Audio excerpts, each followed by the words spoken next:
So James asked me to read just last week on the pinch hitter, and as you know, those of you who are baseball fans, pitchers and catchers are reporting. It's the Ron Blomberg.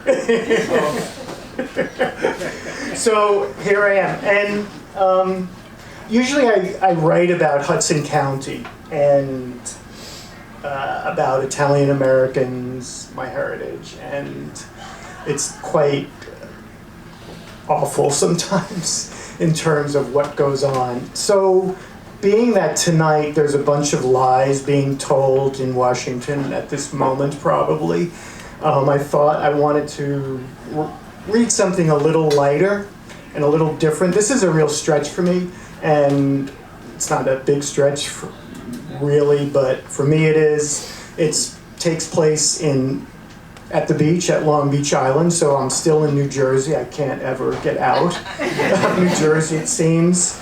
And it's a fantasy, and it's a part of a short story. It's kind of like the first 2/3 of it, and I stop at hopefully an appropriate place. The title of it, working title, is The Conquest of Air, August 15th. The Conquest of Air was a painting, a Cubist painting by de la Fresnay. That's kind of about French and about flying.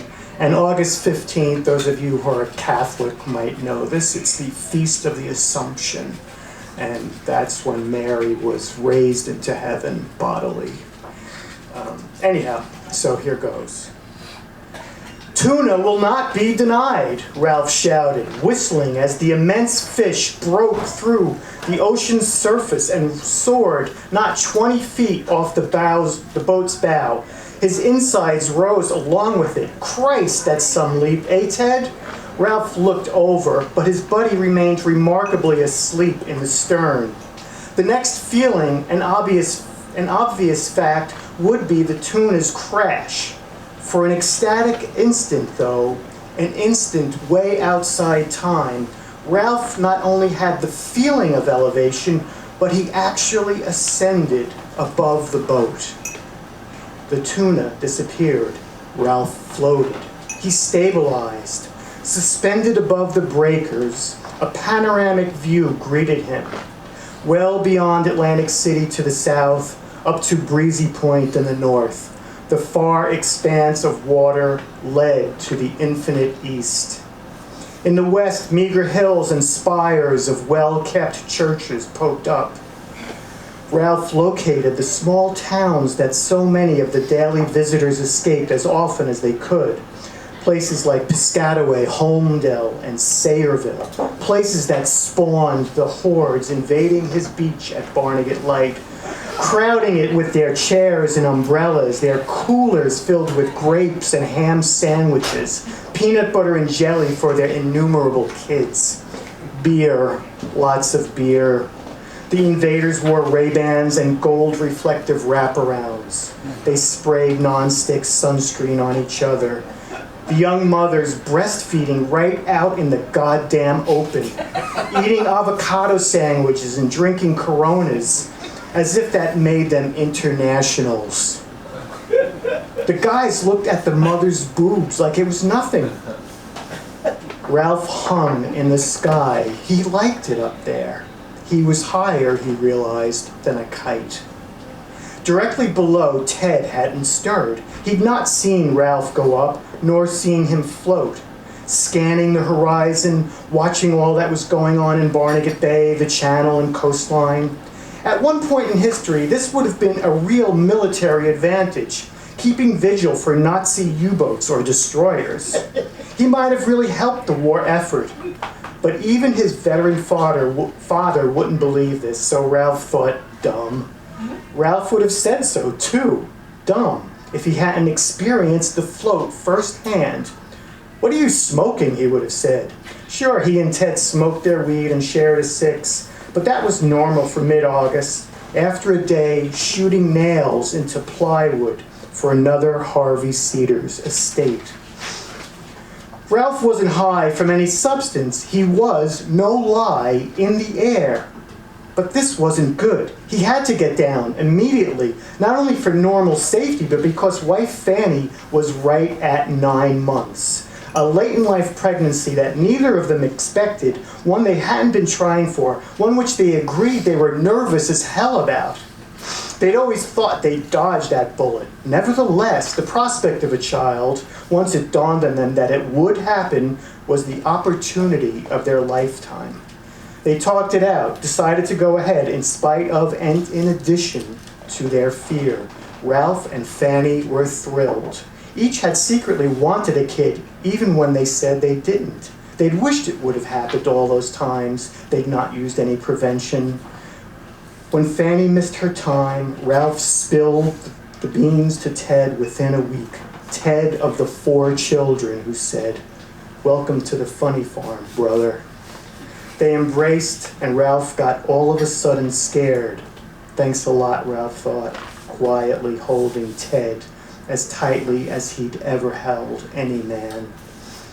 As he remembered that hug, Ralph began to panic. He'd bet Fanny's water would break right as he was floating around. A half-mile out, a quarter-mile up, no one the wiser to where he was. The call would come and he'd be unable to respond. He'd be impotent. His phone and keys were in the backpack. The backpack was next to Ted. Ted was asleep in the boat. The pack's reflective tape sparkled in the sunlight. A burst of random rainbow spectrals bounced into the eternal universe, reaching its outer limits in some million years. Rays spotlit Ralph in his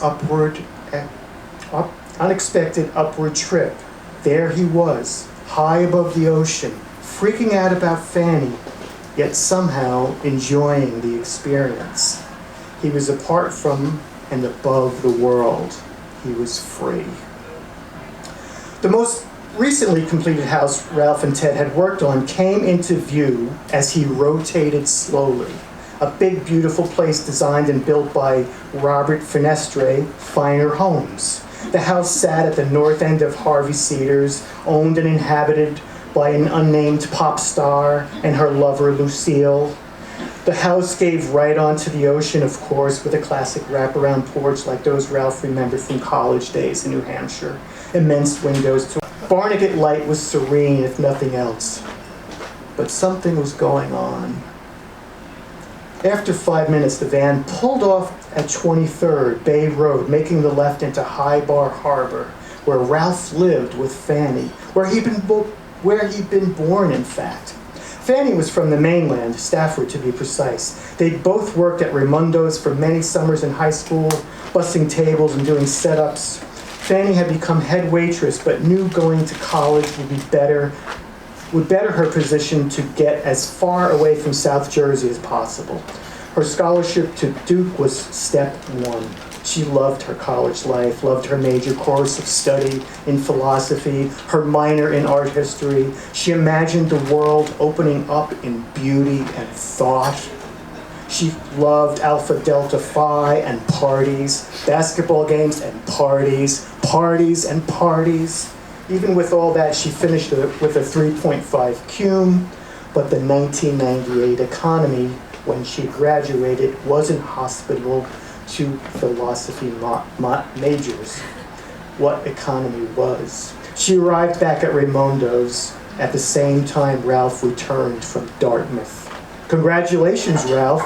Fanny held her hand out to him the night she heard Ralph was promoted to waiter.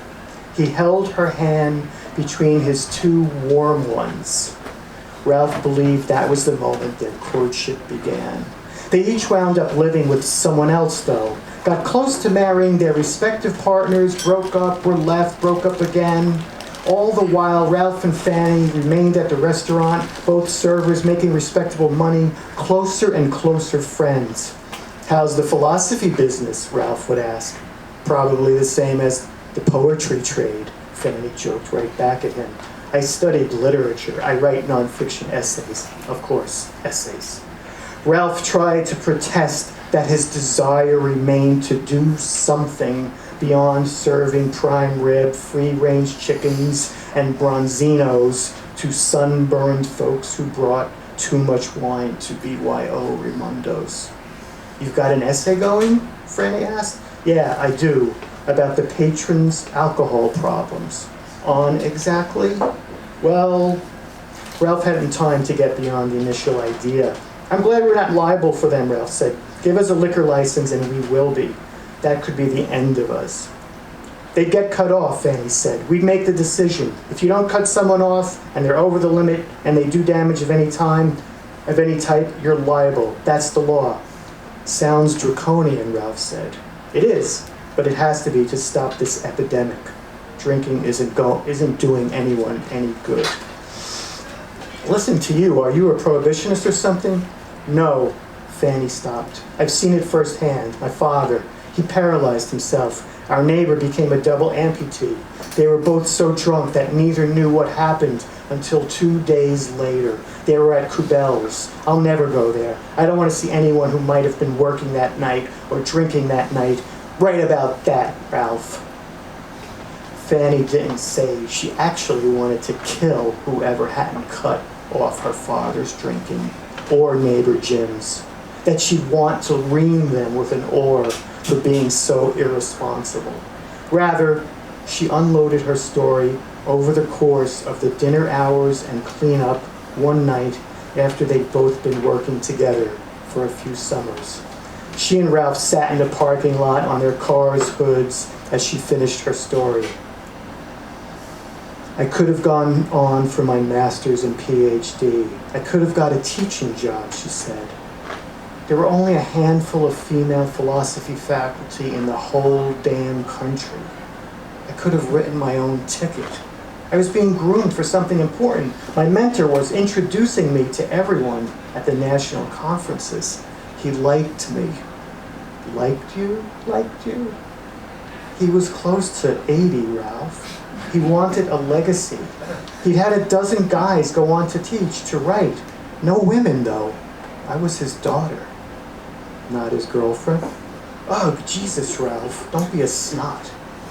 Sorry. He tried to catch her eye, but Fanny was fixed on looking out toward the eastern sky, where the sun would be coming up in less than 2 hours. I had to come home to help, Fanny said after some time of silence. Then she stopped. Let's go for a walk. The sun rose and seabirds found their way out of nests to search for food. The late summer air, already humid at dawn, coated Fanny and Ralph's white service shirts. They rolled their black pants and left their shoes at the boardwalk, which ended at the beach's approach.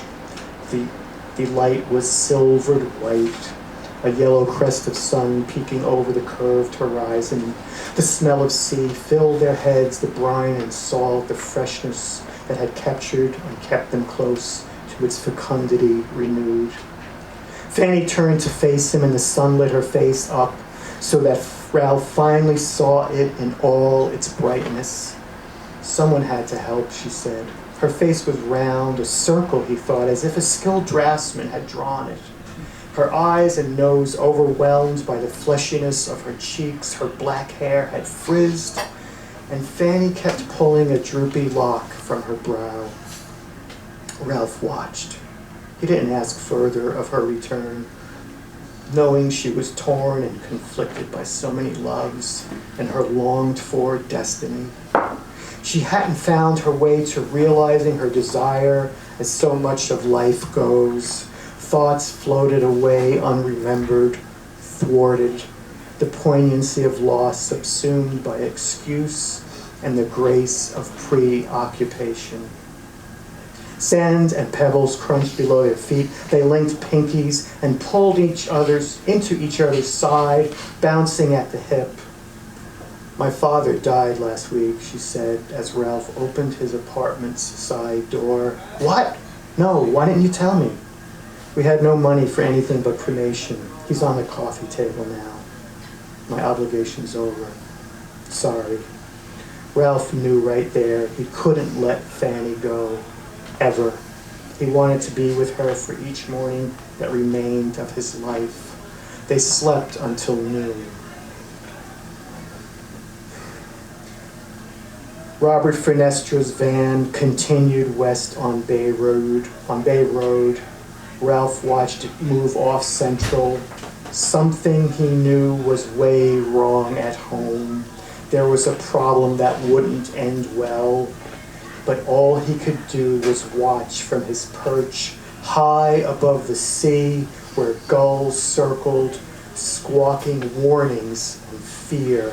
Dumb birds. Ralph flapped his arms as they swooped too close, their gray and white feathers streaming past in a near blur. Go find some crabs, he said. Fanny was at risk, or their home was at risk. Her pregnancy, of course, urgent relief was needed. Ralph saw it. They were going to lose the baby. He knew that one more loss wouldn't be bearable for his wife. She'd had too much. Too many things had gone wrong throughout her life. Not this, too. Ralph watched the seagulls gliding up and out, catching the wind under their wings. So he tried flapping, thinking that could get him from one point to another. It didn't. His body moved, but he traversed maybe a few inches. The amount was clearly insignificant. Ralph's idea to go inland, it had to be 2 miles, wasn't going to happen. He tried then something radical, flipping upside down, and the thought that he could dive bomb his way to the house, taking dips and updrafts to get closer, again mimicking the birds. The only thing that happened was his beer opener fell from his pocket. He watched as it twirled in the sun's brilliant end, getting smaller in seconds. Only at the last yards of his flight did he freak at the prospect of it taking out a chunk of Ted's skull. The opener splashed into the ocean a good 50 feet away, like the remains of some exploded space mission's re-entry, luckily missing any humans and their earthly property. Spray rose from the sunken opener. Ralph came to the troubled acknowledgement that he couldn't affect his position at all. He could spin in place. He could, if he flapped furiously, move an inch or two in a direction. But any noticeable movement, any clear change in where he was, existed beyond his ability. The wind didn't take him much either on the particularly airless day. He was there, a victim of a puzzling, individual anti-gravity phenomenon. The sun remained bright. Ted hadn't budged. A slew of surfers were further south, about a half mile, near 19th Street. Did any of them ever experience this? Had anyone at all ever risen this way? It couldn't be only him who'd gotten the ride. He tried to remember if he'd heard any such story, if the phenomenon had been reported or recorded. He could think of nothing. Robert Finestra's van wended its way through the interlocking streets of High Bar. There were so many projects going on, so many reasons for him to be there. Ralph knew, however, that this was a personal call to Fanny. Robert had something going on with her, he said. Really? His 9-month pregnant wife was sleeping with his boss? That didn't seem logical. Why would they be doing it when Fanny and he had themselves stopped about 5 months ago? It had got too scary for them, trying to find a position that was doable and wouldn't hurt, that felt like sex rather than clinical gymnastics involving 2 people who were way out of shape and too old to be on a single beam balance bar. They tried, but anything other than regular intercourse seemed ridiculous to both of them. Fanny would gag if she took him in her mouth, and he kept feeling nervous if he did her in the same manner. He definitely messed things up through some weird pH imbalance by the insertion of his tongue and saliva and other foreign substances into her. He didn't want to be the responsible party for any infection to his own kid. His own kid. Ralph was pretty sure it was his kid. Could it be anyone else's? Not Robert. He'd even thought Robert Finestra may have been gay, though he had no proof, just a weird hunch and sort of stereotyping because he was so into design. But Ralph kept that as a backup idea whenever he wondered why Robert wasn't dating or married, wasn't involved with any of the women clients, many of whom were single and many who weren't, all who seemed to hit on him constantly.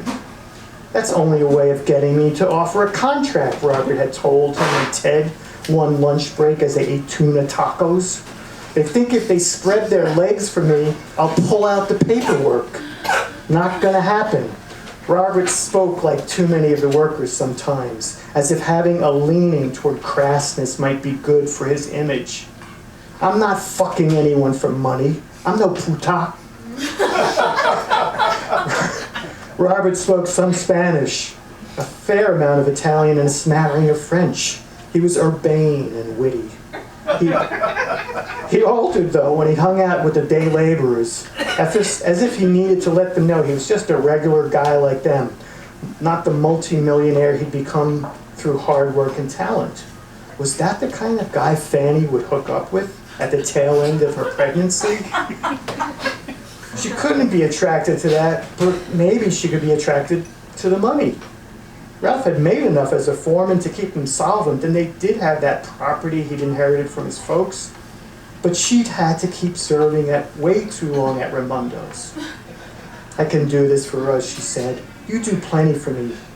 You didn't think twice when I told you I wanted to learn Alexander technique and become a teacher. You didn't even ask me what it was. You just said, go ahead and do what makes you happy. Fanny made a connection with A.T., as she called it.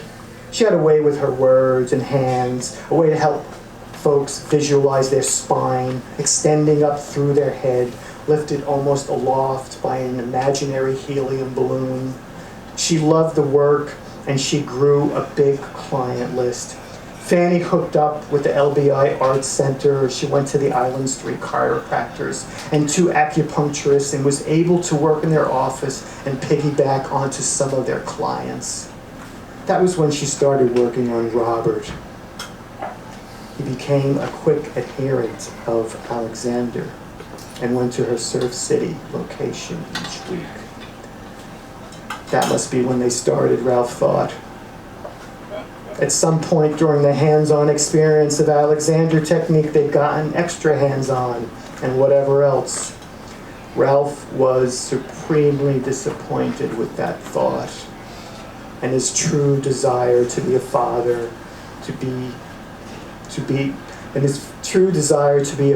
began to wane as he imagined Robert Fenestra's ass bobbing up and down, thrusting into pregnant Fanny. God, what a terrible thing to think. Ralph shook his head, but he couldn't rid it of the image of his wife, her legs wide, holding on to the bed's headboard as she liked to do with him, writhing as Robert pumped away. Would she actually do it in their bed?